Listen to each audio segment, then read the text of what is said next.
Film industry में लोग इस एक्टर को बेहद पसंद करते थे। अमिताभ बच्चन और शत्रुघ्न सिन्हा इनके अच्छे दोस्त थे।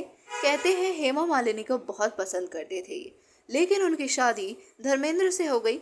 अब तो आप समझ ही गए होंगे कि हम यहाँ किसकी बात कर रहे हैं। बात हो रही है अब बॉलीवुड एक्टर संजीव कुमार की। तो एक बेमिसाल एक्टर जिसने हिंदी सिने जगत में अपनी अलहदा एक्टिंग की अमिट छाप छोड़ी, बेमिसाल अदाकारी से लाखों दिलों पर सालों तक राज किया। उनकी धीमे धीमे ठहराव वाली संवाद अदायगी भला कौन भूल सकता है।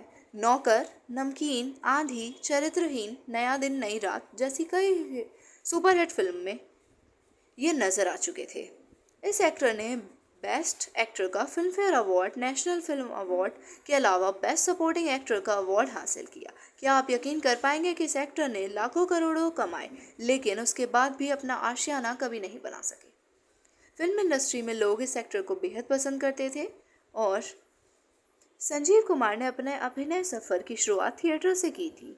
एक्टिंग के शौक की वजह से इप्टा से जुड़े, फिर इंडियन नेशनल थिएटर से जुड़ गए। 1960 में फिल्म हम हिंदुस्तानी फिल्म से फिल्मी दुनिया में इन्होंने कदम रखा था।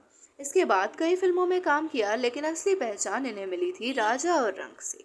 संजीव एक ऐसे एक्टर थे जिसने रोमांटिक, हास्य, गंभीर हर तरह के रोल पर्दे पर निभाए थे। ये अपने हर तरह के रोल में दर्शकों के दिलों पर राज करते थे। इनके फैंस इनको देखने के लिए बेताब रहते थे, बरकरार रहते थे। हिंदी सिनेमा में के वो एक्टर हैं जिनका लोहा हर कोई मानता था।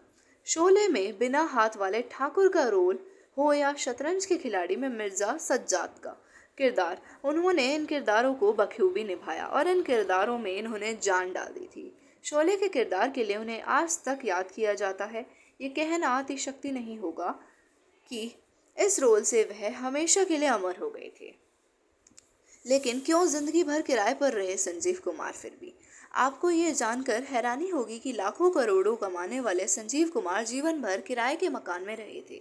हालांकि कई बार उन्होंने घर खरीदने की कोशिश भी की, लेकिन किसी न किसी वजह से वह ऐसा नहीं कर पाए। एक बार संजीव को घर पसंद आ गया था। उस घर की कीमत 50,000 थी मात्र। घर के मालिक के पास वह पैसे लेकर पहुंचे तो घर के मालिक ने कहा कि आपको अब 70,000 रुपये देने होंगे। कुछ दिन बाद वह 70,000 लेकर पहुंचे तो मकान मालिक ने 1 लाख रुपए की डिमांड कर डाली। ये बात उन्हें बहुत बुरी लगी और फिर उन्होंने उस घर को खरीदने से ही इनकार कर दिया था। फिर कुछ दिनों बाद जूहू में उन्हें एक घर पसंद आया। उन्होंने घर खरीद भी लिया था, लेकिन फिर उन्हें पता चला कि उस घर पर कुछ कानूनी कार्रवाई चल रही है और घर खरीदते समय उन्हें कुछ बताया नहीं गया था, तो उन्हें वो घर भी छोड़ना पड़ा। इसके बाद वह खुद के लिए कभी घर खरीद नहीं पाए और पूरी जिंदगी एक किराए के मकान में रहे। अंधविश्वास के कारण नहीं की शादी। क्या ये कथन सच है? तो कहते हैं हेमा मालिनी को बहुत पसंद करते थे, लेकिन उनकी शादी धर्मेंद्र से हो गई। फिर संजीव का दिल सुलक्षणा पंडित पर आया। नजदीकी भी रही, लेकिन शादी नहीं की। इसकी वजह थी उनके अंदर समाया हुआ भय, जिसके बाद में खुद संजीव कुमार ने बताया था। फिल्म कत्ल की शूटिंग के समय संजीव कुमार ने एक बार दिवंगत फिल्म समीक्षक जयप्रकाश चौकसे को बताया था, उनके पिता जब 10 साल के हुए थे तो उनके दादा की मौत हो गई थी। जब मैं 10 साल का हुआ तो मेरे पिता की मौत हो गई। इस बात को संजीव कुमार ने दिल की गहराई में बसा लिया था। संजीव कुमार इस कदर अंधविश्वासी हो गए थे, उन्हें लगता था कि वह भी अगर शादी करेंगे तो बच्चे होंगे, बच्चा 10 साल का होगा और मैं मर जाऊंगा। विधि के इसी विधान को रोकने के लिए उन्होंने कभी शादी ही नहीं की। क्यों निभाते थे बूढ़े आदमी का किरदार? संजीव कुमार ने एक बार बूढ़े आदमी का किरदार निभाने की दिलचस्प मगर हैरान करने वाली वजह बताई थी। तबस्सुम ने उनसे एक बार पूछा था कि इतने जवान होने के बावजूद आप बूढ़े आदमी के रोल क्यों निभाते हैं। इस पर संजीव ने कहा था, मैं कभी बूढ़ा होने वाले नहीं, क्योंकि अपने परिवार के ज़्यादातर मर्दों की तरह 50 से ज़्यादा उम्र तक जीवित नहीं रहूँगा। इसलिए मैं स्क्रीन पर बुढ़ापे को महसूस करना चाहता हूँ। संजीव कुमार का अनुमान सही साबित हुआ, क्योंकि 1985 में हार्ट अटैक से उनका देहांत हो गया था। तब उनकी उम्र करीब 47 साल की थी।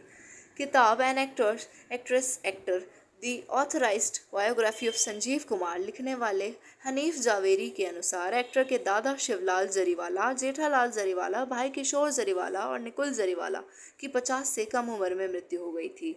हैरानी की बात यह है कि सभी का निधन हार्ट अटैक से हुआ था। आप सभी का वीडियो को देखने के लिए बहुत बहुत धन्यवाद और आभार प्रकट करना चाहूँगी।